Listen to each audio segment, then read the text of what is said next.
inch starts at $19.95 per month per user, plus taxes and fees. Ooma. Now you're feeling it. Visit Ooma.com. That's OOMA.com to learn more. Ooma. Smart communications for the smarter business.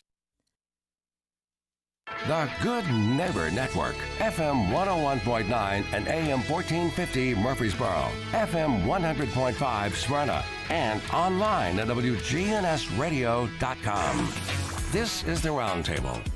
A look at the news, views, politics, and people that are shaping Rutherford County. Welcome in. It's a Wednesday on the Roundtable here on WGNS. Chip Walters with you from Exit Realty, Bob Lamb & Associates, and the Blue Raider Network. And glad to have you. And another 80-degree November day. It is beautiful today, although the temperatures are going to take a tumble here over the next 24 hours. And today have an old friend, and an old friend in the sense of being friends for a long time, as well as we're both starting to get a little old, and it's Pettus Reed.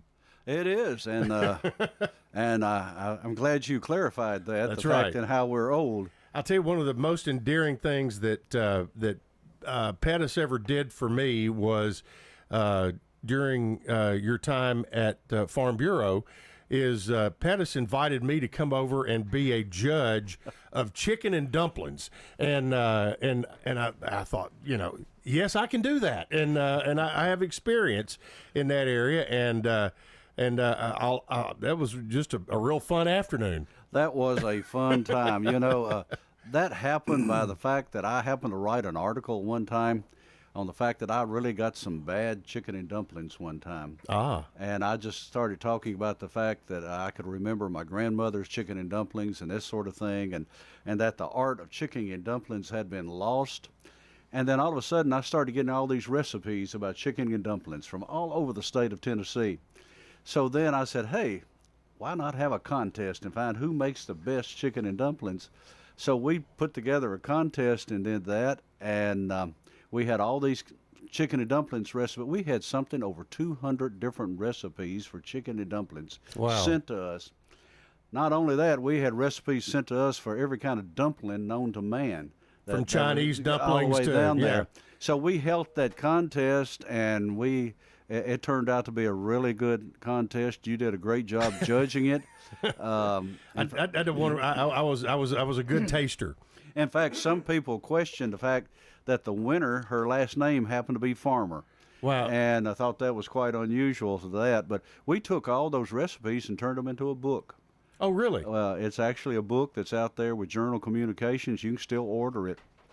And that was a fun time to actually do that. It's amazing across this state of things that are history in a way that people still are doing that we really don't know about, and once you sort of tap that little bit of information out there, it starts coming back and people want to be a part of it. Yeah, how many years were you at Farm Bureau? 44. 44 years. I was born there.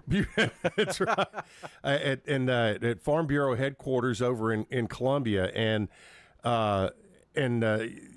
you saw a lot, the growth of the insurance business there, as well as just what Farm Bureau was originally for, to help farmers, and they got into health insurance and have done very well with all of that. And but you were in communications, and I can remember as a lad growing up that we would get the Farm Bureau magazine at home, and there was one column that I would always turn to, and that would be Read All About It. Read All About It. By Pettus Reed. And you talked about a book of those chicken and dumpling recipes.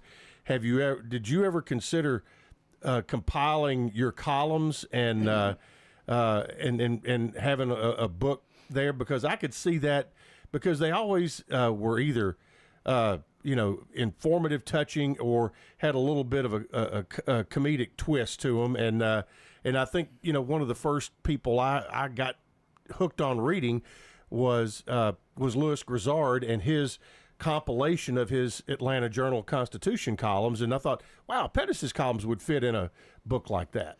Actually, there is a book that is out. I wrote a book that I took a lot of those columns, put them together. It's available also through Journal Communications. It's amazing, Chip. I sell the most of those books at Christmas time. People go to, they advertise it a lot of times through that magazine, Tennessee Home and Farm. And I got people that still want a copy of that book. I think I'd done that back in 2006 or sometime around there. I don't know how many thousand of those books have been sold. I'll have to get you a copy of it. But I'm actually in the process of writing another book. Oh. In fact, I've gotten so popular on Facebook that people said, you got to write a book. I said, well, I'm in the process of it. The only problem is, as a county commissioner, about the time I sit down to write, I got another meeting. I got a phone call or yeah. a meeting to go to. So I'm Yeah. still doing that. In fact, I even went out and bought a new laptop, and it's totally separate from everything else I do. So I'm still trying to do that. But it's interesting, when that column not only showed up in that magazine, I was in 52 newspapers across the state of Tennessee every week.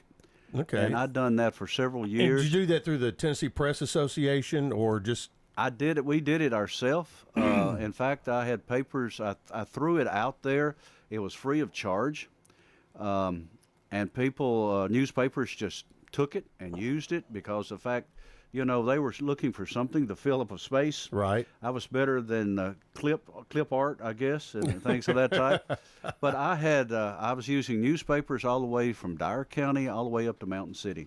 Gotcha. And I was all the way across the state of Tennessee. My little picture showed up in every one of those columns. In fact, I would go to speak in different parts of the state, and I would be somewhere, and my wife would be with me sometimes, and I'd be sitting there, and she'd say, they're looking at you. And I said, what do you mean they're looking at me? She said, your column's up here, and they evidently recognize you from somewhere or whatever. But I got a following of people that would follow that column, and then I also got individuals that didn't agree with me at times on that column, but it was a lot of fun, and I did that all the way from 89, all the way up to 2013 when I retired. Wow. So I was sending out a column, 52 newspapers. For about 25 years. Yeah. And in fact, not only within the state of Tennessee, it went nationwide. I had it in California. I know I had it up in San Francisco. Other magazines picked it up and was using it. In fact, I didn't know even where it was. In fact, I got a call one day from the BBC wanting to interview me about rice, and I said, I don't know anything about rice. They said, well, you wrote a column about it. I said, I write a column about a lot of things, space travel, but I said, I don't know anything about it. So they were trying to interview me about the rice market. Yeah, rice was not a cash crop in Tennessee, but you knew how to eat it. You didn't know how to grow it. Yeah. So I politely explained to them, I said, this is a column that I write, but I said, to avoid causing a world incident, I would rather not give you an interview about how rice is produced here in Tennessee. So we'll just pass on that. Wow, it's been a while, but to not let the cat out of the bag too much. But what is the book you're writing right now? Where would it be classified? That's a good question. I never know what's classified, what comes out of my mind whenever I'm sitting down writing or whatever. But it deals primarily with philosophy that I have, and it would be rural philosophy. That's what my other book is. It's a book of rural philosophy. It goes back to my lifetime. It goes back to my history. It goes back to my training as a child.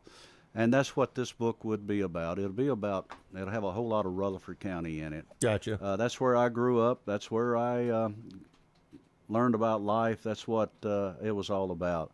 It would probably have even some stories from MTSU in it. It just might. Type. So it's got a lot of these different things in it. It has a lot of the things that you would have read in the column, and what we would have been involved in. Yep. Well, as most of you know who are listening, that Pettus is a county commissioner here in Rutherford County, but I asked him to come on today, not wearing that hat, that he is here as president of the Rutherford County Historical Society, and that kind of dovetails with what you were talking about there.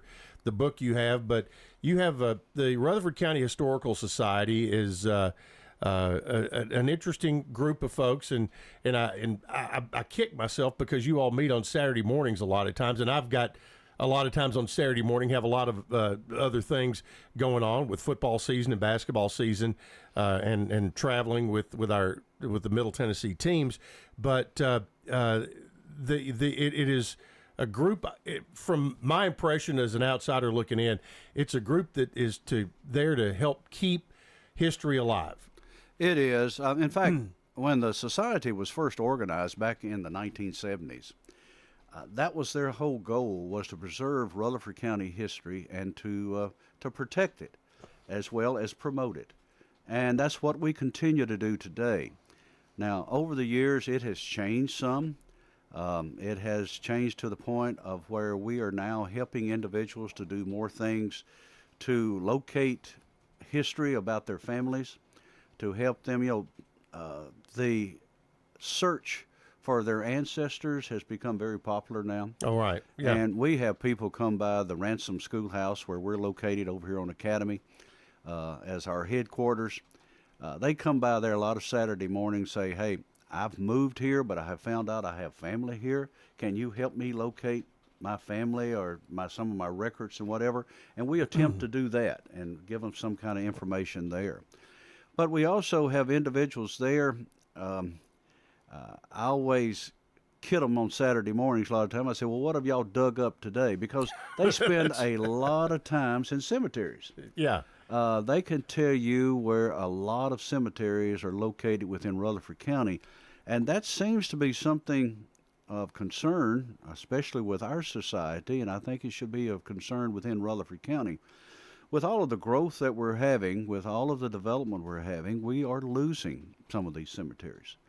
Not saying anybody's doing it on purpose, it's just the fact that a lot of these are family cemeteries, Chip, and the families have either died away, or moved away, or they're not here any longer, and they're not kept up to the point where people recognize them. Yeah.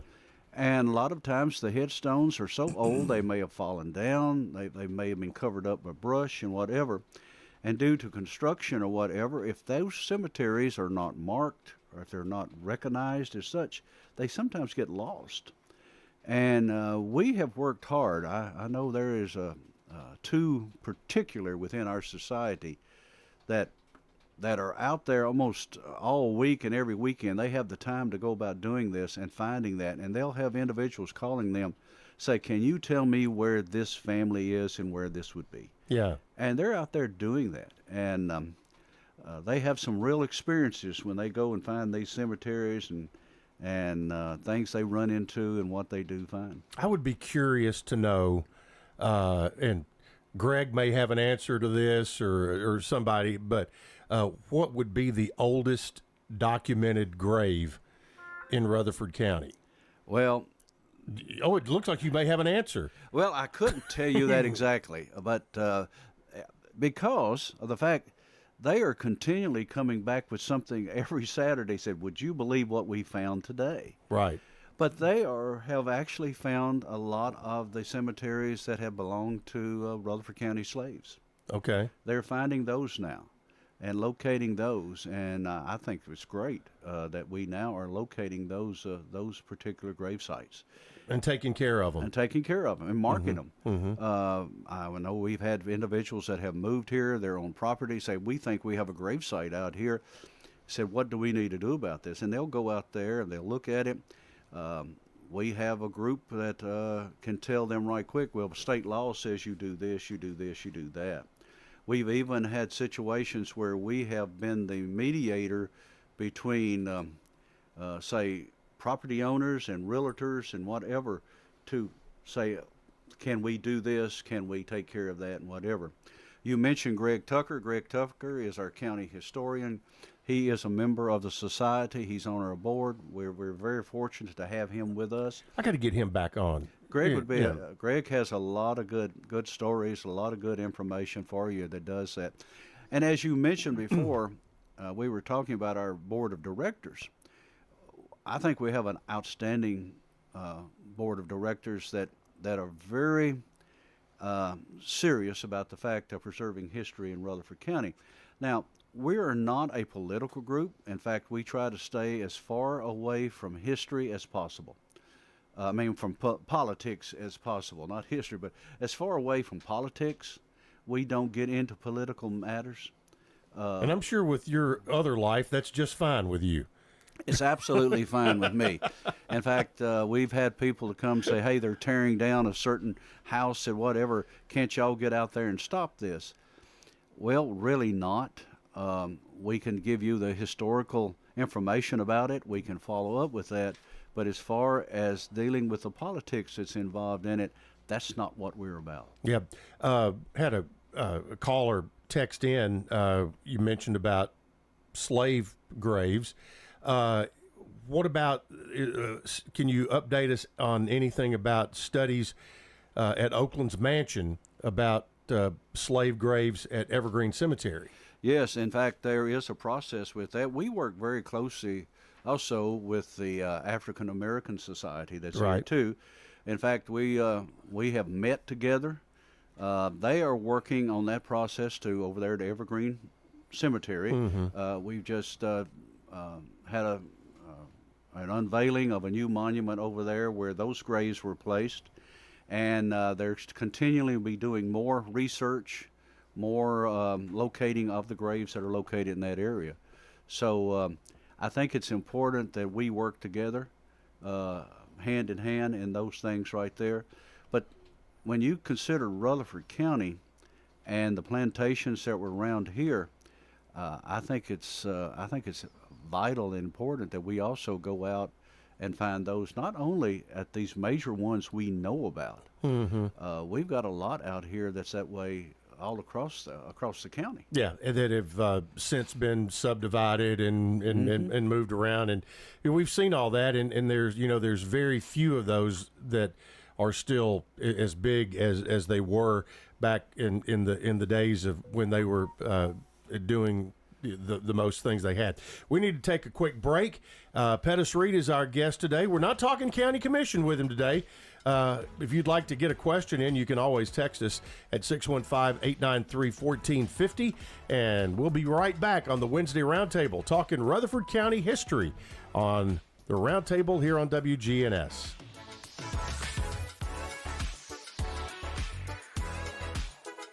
It's time for the under 65 health insurance open enrollment period. Do you have pre-existing medical conditions? Planning a baby? Feel more comfortable with the full coverage option? Let us help you. Cover My Assets Insurance Group works with multiple carriers to find the right plan for you. Call us today at 615-345-0411 or look us up online at covermyassets.com. That's covermyassets.com. If you can dream it, Farrah Construction can turn it into reality. Shop local, Farrah Construction Company. I'm Ron Hall. Investing in property can be nerve-wracking. It does not have to be. Farrah Construction offers high-quality craftsmanship, quick response, and attention to detail. Our goal is to keep your expenses low while focusing on our attention on high-quality services. I'm Ron Hall. Shop local. Let our family business help you. Farrah Construction Company. Hi, this is Chip Walters with Exit Realty Bob Lamb & Associates. You might know me as the voice of the Blue Raiders, but I want to be your trusted advisor in real estate. Whether you're buying or selling, it's time to choose Chip. Do you have a growing family and need to upsize? Are you an empty nester now and need to downsize? Are you thinking of selling your current home but just worried you can't find something else? Well, it's time to choose Chip. I'm looking to be your trusted advisor in real estate. I'm Chip Walters with Exit Realty Bob Lamb & Associates. In honor of veterans who've served in the armed forces, the City of Laverne will be holding our annual Veterans Day ceremony on November 11th at the Laverne City Hall on Murfreesboro Road. The ceremony will begin at 11 a.m. in the City Hall boardroom. We'll have guest speakers and we'll spend time honoring and thanking military personnel who made our country the great nation in which we live. Everyone is invited to be a part of this special event on the 11th at the Laverne City Hall on Murfreesboro Road. There's so many things that you can do at Adams Place. My name is Carrie Shannon. I probably spend more time in the library or reading a book and that kind of thing. And I've never seen anything as good as Adams Place. And you feel like you're in a beautiful hotel and a very nice library. It's just a really beautiful place. I'm Terry Deal. Call me for more information about Adams Place, located at 1927 Memorial Boulevard, across from Walmart. Call Adams Place today at 615-904-9111. This is Good Neighbor Events with Bart Walker. Brought to you by AmeriCare Pest Control and the law offices of John Day. This is a paid legal ad. Hi, this is John Day of the law offices of John Day. For more than 30 years, my team and I have worked hard to help injured people throughout Middle Tennessee. Over that time, we've helped thousands of people get the legal help they need when they've needed it the most. And if we're not able to help or aren't the right lawyer for you, we'll do the best to point you in the right direction. If you've been injured, call the law offices of John Day for a free consultation. And remember, there's no fee unless we win your case. Let's check those WGNS Good Neighbor events. Why don't you learn more about the history of our community? Come on over to the one-room Ransom Schoolhouse this Saturday morning from 9 until noon. Members from the Rutherford County Historical Society will be there to talk about local history. They'll also have free coffee and donuts. That's 9 until noon this Saturday morning at Ransom School. That's at 717 North Academy Street. And the city of Murfreesboro is still collecting leaves. Just blow your leaves to a pile right next to the street or leave them in biodegradable bags placed by the street. That's for City of Murfreesboro residents only. We're about a week away from the Art Studio Tour. That'll be Friday through Sunday, November 17th through 19th. Go to artstudiotour.org for more information. Don't throw away Old Glory. Bring your American flag to WGNS and let the girls from BSA Troop 2019 at Trinity United Methodist Church retire your flag with dignity. Plus, we also recycle Bibles. Those are WGNS Good Neighbor events. Good Neighbor weather. We'll see sunny skies here this afternoon with a high into the mid-80s. Southwest winds at 5 to 15 miles per hour, gusting as high as 25. Tonight, increasing clouds, a low of 62. I'm meteorologist Jennifer Wojcicki on News Radio WGNS. Currently, it's 65. WGNS is powered by Middle Tennessee Electric. United Communications, NTE's internet company, keeps growing.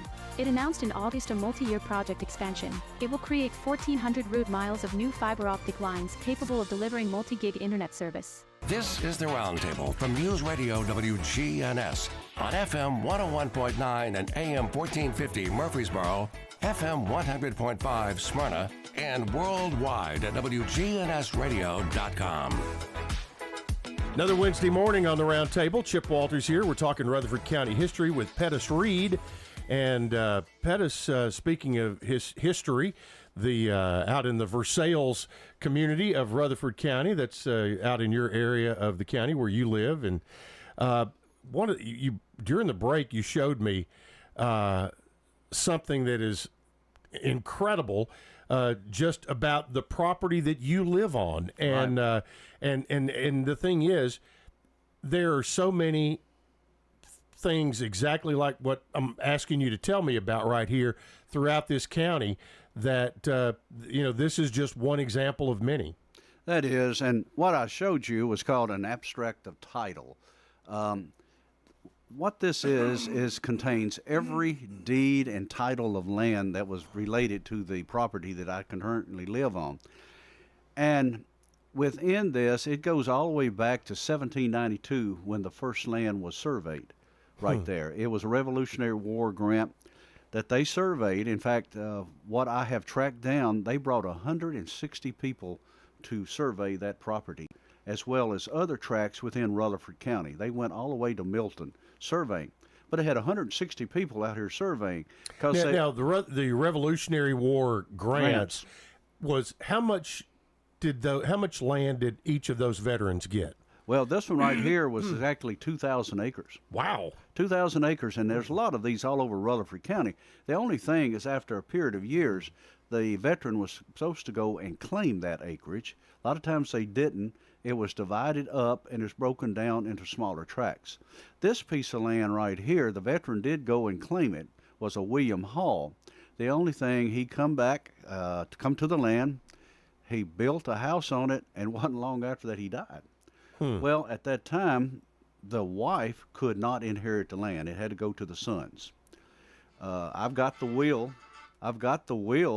Showing what the wife did inherit. She was very fortunate. She got all the cookware as well as an old sow with pigs. That's what she did inherit. She inherited the sow with pigs. That had value. And the cookware. Yeah. So, but she was very good about this. The sons got it. They divided up this land, and then she remarried, and she also got a part of this land back out of that. So she got. So the sons were. They were generous to their mother. Generous to their mother. So the properties that you'll see, a lot of parts in the county, a lot of them will go back, they'll be the size of 250 to 150 acres. So I guess you could say that was the very first subdividing within the county here at that time. That's why you saw a lot of farms, when you'll look at their deeds, they'll be that size. The farm I'm on right there, when you go back and look at this, it was located on the old Columbia Dirt Road. Now, this is a really interesting part of the story about the Columbia Dirt Road and why it was actually there. In fact, I guess being a writer, I could sit down and write a country song about the old Columbia Dirt Road. Yep. Because actually it run all the way through, it went through this farm, but it started all the way up here in Murfreesboro. It went from Murfreesboro all the way across the country over to Columbia. And at Columbia, it hooked in, going across over to Natchez Trace, and going from Natchez Trace to New Orleans. But do you think that it linked up with the Natchez Trace down into Lewis County or in Williamson County or Williamson County? Okay, Williamson County, back in that area. Okay. In fact, my grandfather was I'm half Gordon. My mother was a Gordon. In fact, if you'll go down the Natchez Trace, you'll find the Gordon house. Okay. That's some of our ancestors. They were there. So we know all of this ancestry going back that way. But the interesting thing is about the Columbia Dirt Road, we know that when Jackson called for volunteers for the War of 1812, we had volunteers to come from this area here. That's the route that they followed. And, you know, being a historian myself, and as my teachers often said, you have too much imagination, because they caught me sitting there looking out the windows a lot of times. But I could often, a lot of times, I sit there at my house and look out there at that old road. Now it's called the Mount Pleasant Road. I said, I've just loved to have seen some of that group going down this road headed to meet Andy Jackson to fight the Battle of New Orleans. Wow. And but that road is there. It goes on down past me. In fact, it goes before the old log house where I was born. I was born on that farm in the log house of my great-great-great-grandfather Taylor, where he built at the very beginning of 1800, where he had moved here. Which was only 8 years after Mr. Hall, a veteran of the Revolutionary War, had claimed his inheritance. Yeah. Wow. So my ancestry goes all the way back to 1802 on these properties, so I go back that far. And the interesting part is everybody talks about their family tree. If I look at it, I would say I had a family bush, because it seemed like I'm kin to everybody in that area. Well, now, because of your however many greats, it goes back to 1800, was that ancestor of yours related to the Hall family at all? No. How did they sell off a piece? No, down the road was not involved in this grant. Okay, so it was another piece of property. There was a caravan that come from Virginia, The Reeds come down through there, the Taylors come through there, and they bought different properties. The Reed property is located near the Taylor property. Okay. So the Reeds on my side are basically what you might want to say across from the dirt road. They are on the other side going back towards Champion Run. If you know where Champion Run Golf Course is, there's a cemetery there. That's the Reed Cemetery. Oh, is it within the Champions Run property? Is. Wow. Yeah, it's and right. And they've taken care of it. They've taken care of that. It's there. So it's over there. Well, that's where my ancestors who come here by wagon, I've often said, I don't know if that's where they were planning to go or if that's where the horse died. Yeah. But that's where we began, right there on Champion Run's golf course. But who knew you were living on a golf course back in the day? Yeah. I said I've often wondered if they would turn over in their grave if they knew what was happening around there. But that's where my family all started. Well, all across Rutherford County, we've got people that this same thing has started. And that's what us at the Historical Society do. We track all this down and try to find it and try to work this way. We have within the Ransom Schoolhouse now dozens of books that talks about Rutherford County history. We have John Spence's Annals of Murfreesboro. And I don't know if anybody has taken the time to read those two books. The Rutherford County Historical Society put those two books together. They were actually diaries that he had written down everything that happened from the end of the 1700s all the way through 1800 up to about 1890, I believe, where he wrote down everything that happened around Murfreesboro and the Murfreesboro Square up here, the Rutherford County Square. Right. And he wrote down everything happened around there, and it's so interesting. And we didn't change a thing in it. The way he wrote it, the way he spells it, and it's just so interesting. He talks about old Jefferson. I was going to ask you about old Jefferson, and because when it was one of the first. It's the first county seat. And in the north end of the county, it's along where Jefferson Pike is now, between Walter Hill and Smyrna. It was the forks of Stones River, back up that way. That's where we were first, our first county seat. Our county seat began in a log house up there. In other words, if you lived down here, you would have to go up to Jefferson to get your deeds taken care of, your everything taken care of. Well, that old house was just too small. In fact, they said they would hold court, and all the people had to stand outside on cold days around a bonfire. Well, they built a courthouse up there. They built a town around it. In fact, all the houses and businesses around it were all painted the same color. They were painted a mustard color and a red color. The courthouse was the same way. We had a regular, about like the square we would have had here, up there. Now is where that town was, is that part of Percy Priest Lake now? Well, actually, it's not in the lake. It's up there in that way. And if you ever, there's individuals that at times they take a little tour to take you back into the woods to show you where it was. Okay. But the people south of Jefferson got tired of going that far, and they petitioned the state legislature, which at that time was in Knoxville. Yeah.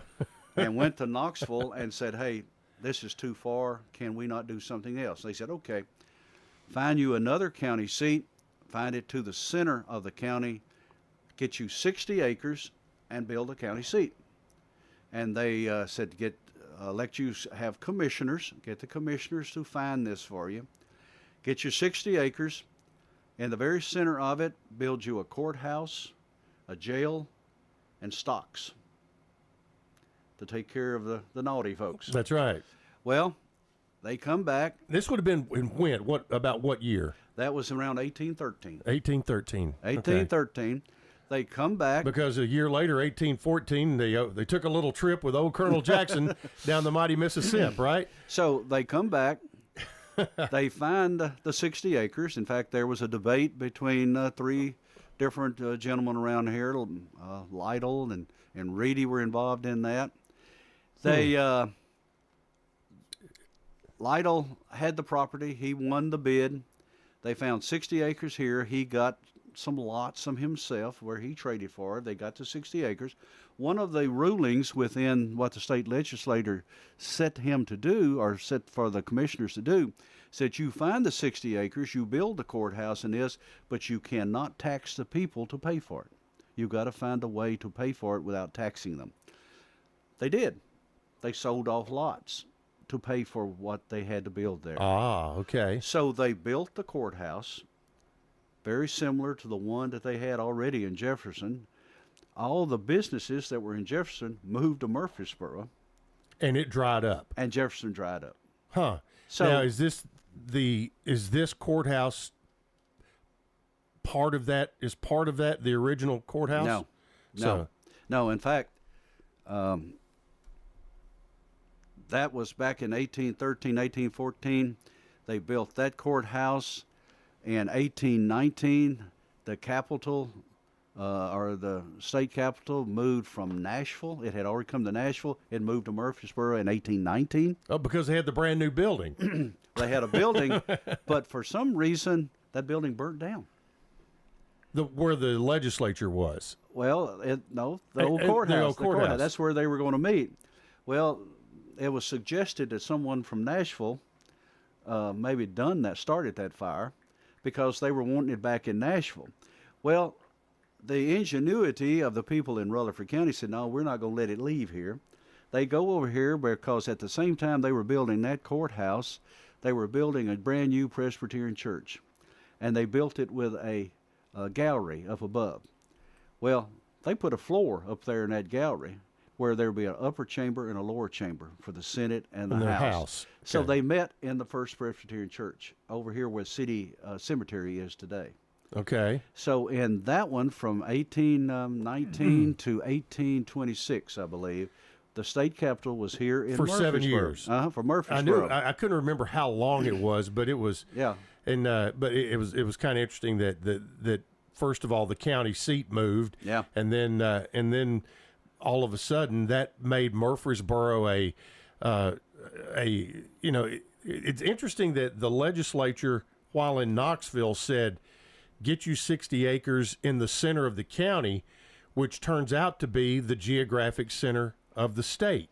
And I'm sure that was part of the reasoning that the state capitol moved here. There's another story to that.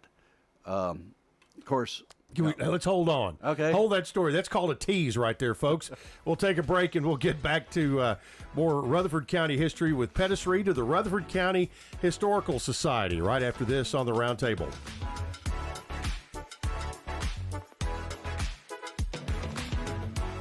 Hey, it's Scott. When it comes to health, there are numbers that every man needs to know, including your testosterone number. I recommend Low T Center, where they make it quick and easy to get your levels checked, and it's only $25. You walk in, take a simple blood test, and with their on-site lab, you'll get your results in about 25 minutes. Low T levels can make you feel tired and grumpy. They can cause a lack of motivation and drive. It can raise your cholesterol, cause weight gain, and loss of muscle mass. Go to lowtcenter.com right now to book your appointment online. Low T Center, reinventing men's healthcare. Getting the kids to practice on time. Remembering if it's your day to bring snacks. Making it to the game with a clean jersey. Why are simple things sometimes so complicated? Thankfully, with Auto Owners, insurance doesn't have to be one of them. Auto Owners works with independent agents who answer when you call, so you can worry about more important things, like whether your kid is going to run toward first or third base. That's simple human sense. Rayburn Insurance in Smyrna. Come see me, Rick Hall, at Rayburn Insurance in downtown Smyrna today. Online at rayburn.net. This is Mike Cutter, owner of the award-winning family-owned home care agency, Honey Hill Home Care, the non-medical home care agency for seniors in Murfreesboro. Don't let worry consume your family. Experience the difference at Honey Hill Home Care. Check us out online, honeyhillhc.com. Here at Bud's Tire, we make buying Michelin tires simpler.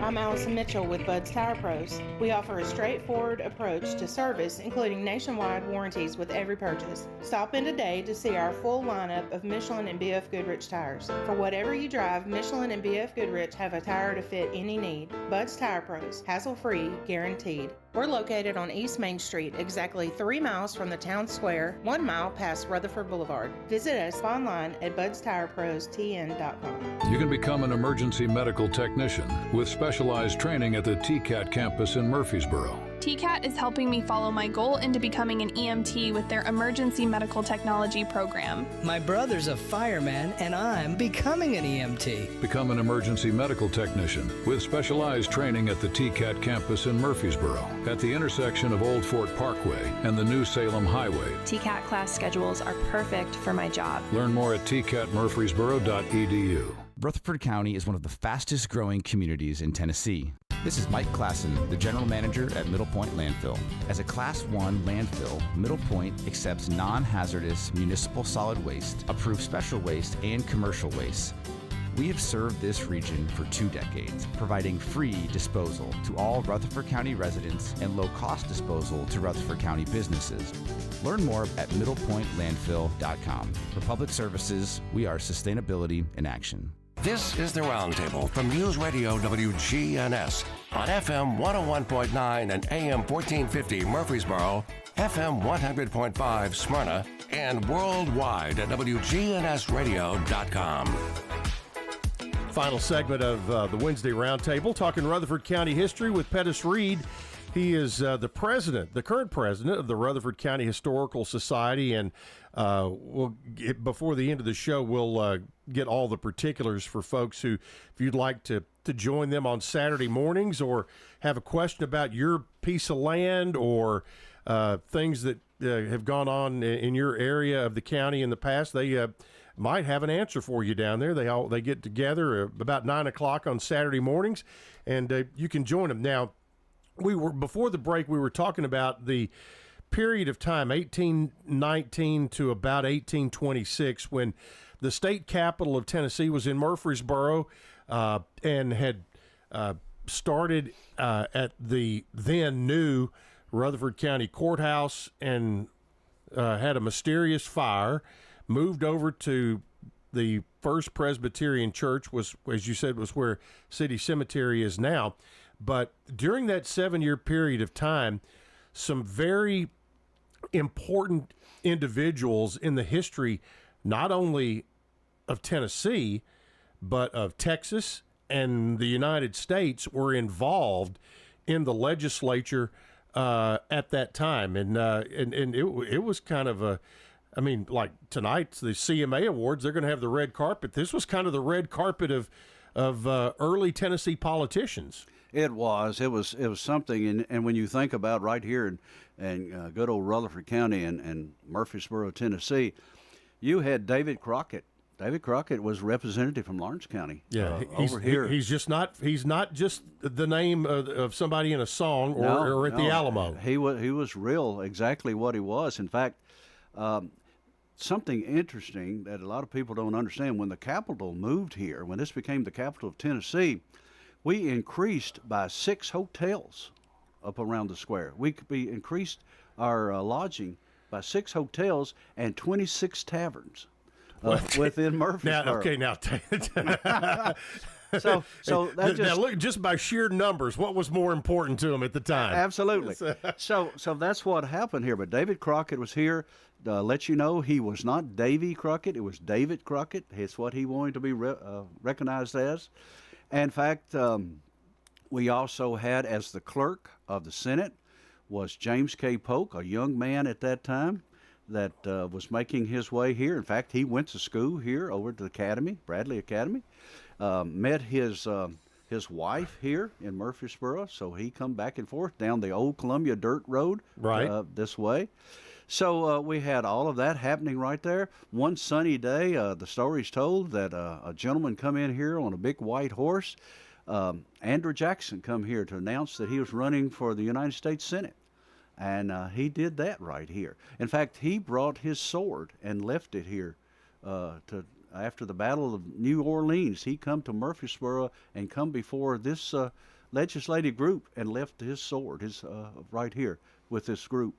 So a lot happened here with that legislative group, but then it come to the point where they wanted to move the capital once again back to Nashville. The argument come about that said, to keep it here in Murfreesboro, they're going to have to move all the records from Nashville to Murfreesboro. Well, to move those records, it was going to cost a grand total of $100. Wow. The argument got up into budget. budget come around, and of course you were in Rutherford County, where we are considered very conservative. They said, no way in the world we're spending $100. They wanted Rutherford County to pay for it, to move it here. They said no. So had the county commission at the time said yes, it very well could be the capital. The capital could be here now. Could be here now. But they said no. We were concerned. We're not going to spend $100 to move the Capitol's records here. So it went back to Nashville.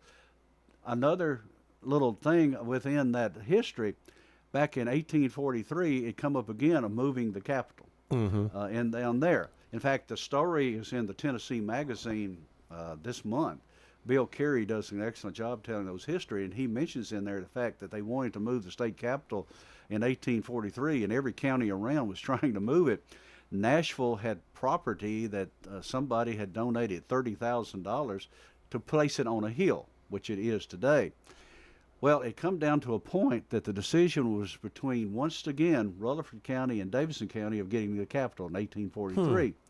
We had a Senator Sneed, who was representing Rutherford and Williamson County, arguing for the fact that it needed to be here due to the fact that the people in Davidson County were creditors and they didn't have a good representation. And the reason the state was in such dire need and in debt was because the capital was moved from Rutherford County back to Davidson County, and they didn't keep it down there where Rutherford County was known for the fact that it was a farming community and they were very conservative. If they left it there, Tennessee would be in better shape. Wow. Well, when it come down to the vote ended up leaving it in Nashville. Wow. Now, you told a little story during the break that now we watch the legislative sausage making process going on, and see the ridiculousness that happens both on the floor and off, whether it's state or national, whatever. But that is not just things that happen now. That there were arguments that took place back in the day, and including the time when the state capitol was here in Murfreesboro. It was, in fact, one pretty famous one. In fact, one morning there was quite of an instance that happened there on the floor of the House of Representatives, that a gentleman from East Tennessee had contradicted David Crockett, and he called him the man from the sticks. Well, he was David Crockett from Lawrence County. Well, he wasn't actually the man from the sticks. He was the man from the cane. And actually talking about around Hurricane Creek and all this sort of thing, but the man from the cane. Well, David took offense to that, calling him the man from the sticks. And when you talk about somebody, you're from the sticks, that talks about you're way out in the country. And he took offense to that, and they got in a big argument.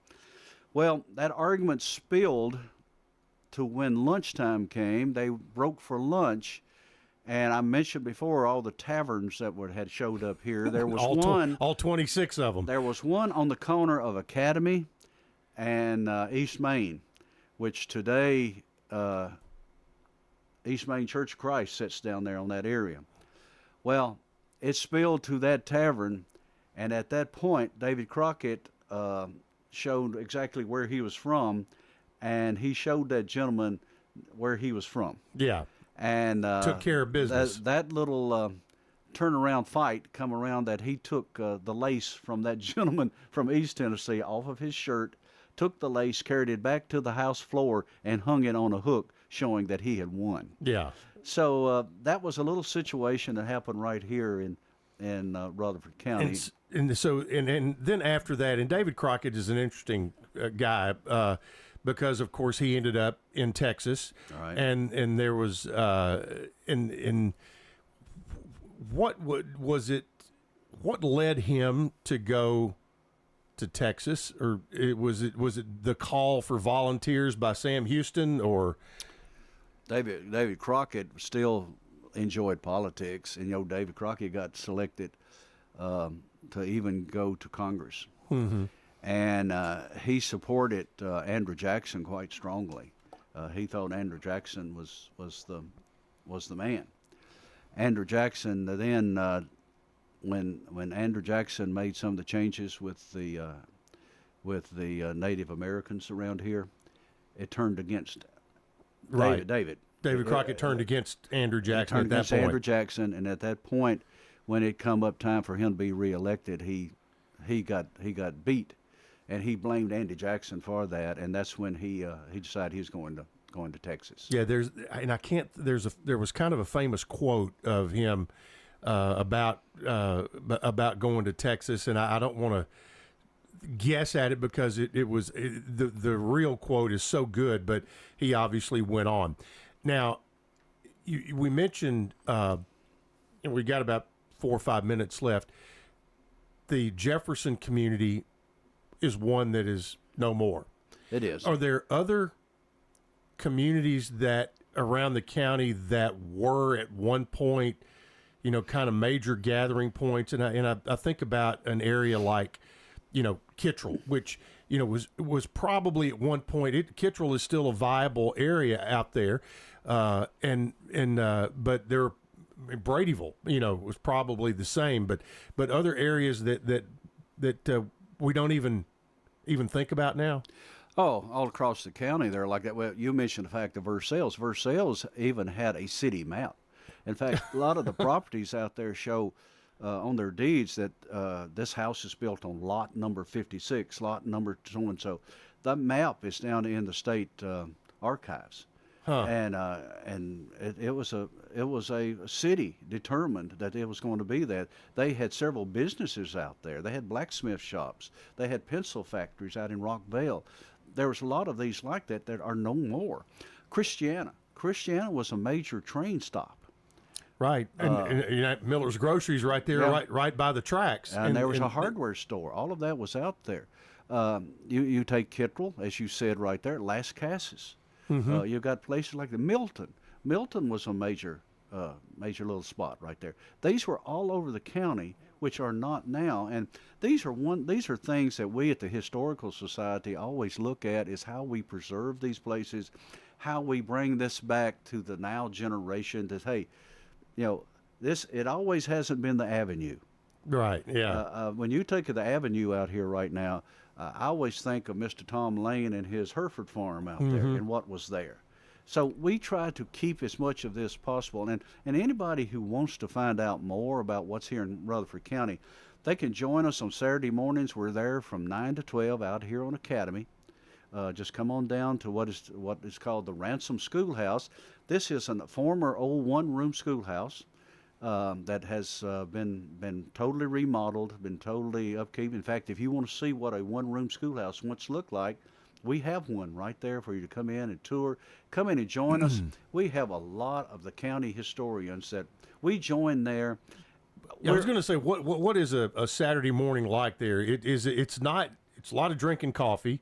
We have a lot of ladies that bring a lot of desserts and things and set them there, and coffee. But we sit there. It's not an organized meeting per se, is it? It's organized confusion. Okay, there you go. But we have a lot of people get together there and say, hey, did you know this? Just like I brought this abstract today, we have people bring in things, say, can you tell me what this was? We had a gentleman bring in, he found out, he bought a house, he found a holster. And he said, can you tell me what this is? Well, we had historians there say, hey, that belonged to a pilot from World War II. And we looked at it, and we found the books, we traced it back, we done things like that. We've had people come say, can you tell me where certain cemeteries at? We are there, we enjoy talking history and talking about where things were. We also have a monthly meeting. We meet at Oakland's. We present programs. We've had programs on all types of history. We have a discussion of different family history. We've had a little bit of everything, so people are welcome to come to that. It's always the third Monday of each month. We'll not do that in November because this is our awards night where members only come to that. To be a member of the Historical Society is only $25. You not only have an opportunity to come to all our meetings and be a part of that as a member, but it also gets you a newsletter called Fro Chips, and in that are all these different stories like I've told. We have different writers. Greg Tucker writes in there. I write in there. Different individuals write in that newsletter. So we'd love to have people to join us. And if I'm correct, you've got a Facebook page, correct? We have a Facebook page. That's kind of a good place to start for people. They have can a go website. And so yeah, there's it never, there's just an endless stream of stories and a lot. We just scratched the surface. I mean, you showed me this abstract of title for your own piece of property. That is one piece of property in a very large county, and you have a written history of just where you grew up. Right here. You showed me a couple of pictures, and the folks that are watching on YouTube of your family reunion, but these are stories that are continuing on anywhere across the county, and a great way to kind of take that first dip your toe in, and I really like it because I hope there's maybe some college kids and younger folks that are hearing us that might spur some interest, because I like the history of my family and where we grew up, and what my ancestors did, and all of that. So it's a lot of fun, and hope that folks want to get involved. That first step, check the Facebook page or check the website, the Rutherford County Historical Society, and have a lot of fun, right? We'd love to have them. All right, Sure good would. deal. Pettus, thanks so much. Glad to be here. All right, that's going to be it for today. Don't forget, speaking of history, this weekend it is the Salute to Veterans at the MTSU FIU football game. The Veterans Memorial Service begins at 11 a.m. at the Veterans Memorial on campus. And then, of course, you'll have the parade of veterans at halftime as they come across the football field. One of the most moving ceremonies you'll see, and it is the longest running salute to veterans and armed services in all of college football. That's it for us for today. Brian Barrett standing by next with Rutherford Issues, and keep it here all day on the Big G, WGNS.